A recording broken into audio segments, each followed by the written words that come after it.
जब हम ये बात करते हैं कि मौसमियाती तब्दीली की वजह से आम की पैदावार कम हुई है, which you are already saying कि इस दफ़ा बेहतर हुई है, बट क्या ये वेदर जो है किसी भी तौर से आम के टेस्ट के ऊपर भी इम्पैक्ट डालता है? क्योंकि सुनने में यही आ रहा है कि भी उसकी मिठास कम हो गई है, उसकी खुशबू फ़र्क हो गई है। देखें डेफिनेटली मैंगो के अंदर जो टेस्ट पहले होता था वो बदल रहा है क्लाइमेट हम्म। चेंज की वजह से। सिर्फ आम की बात नहीं करूँगा, मैं पूरे पाकिस्तान के एग्रीकल्चर की बात करूँगा।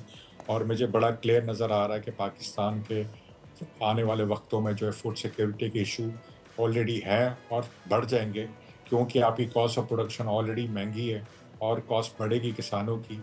तो तो आम हो या कोई भी प्रोडक्ट हो हॉर्टिकल्चर का, तो उसके अंदर कॉस्ट डेफिनेटली बढ़ेगी और चैलेंजेस बढ़ेंगे। इसलिए अगर मैं 5 साल की बात करूँ, हर साल मैंगो की प्रोडक्शन कम हो रही है, कभी 20%, कभी 30%, कभी 50%।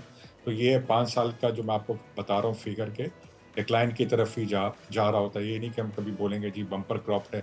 जब अप्रैल तक हम देखते हैं अच्छे फ्लावर आ रहे होते हैं और अच्छी नज़र आती है कि क्रॉप होगी, मगर जैसे ही कोई मौसम गर्म हो जाता है एकदम से या कोई आंधी या तूफान, तो अभी तो सीज़न पंजाब में तो शुरू ही नहीं हुआ, इसलिए कि अभी कह नहीं सकते मौसम आगे क्या रहता है।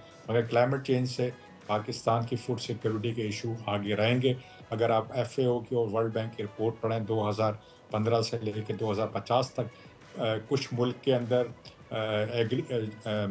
जो है मौसम का इम्पैक्ट नहीं हो रहा, कुछ मुल्क में जो है प्लस में भी है और कुछ मुल्क माइनस में है, जहाँ पे पाकिस्तान है माइनस 50% डिक्लाइन है, जो उसमें स्टैटिस्टिक्स में बताया माय गया है। गॉड। अगर 2 डिग्री वार्मर हो तो आपका 50% जो है आपका एग्रीकल्चर डिक्लाइन की तरफ होता है।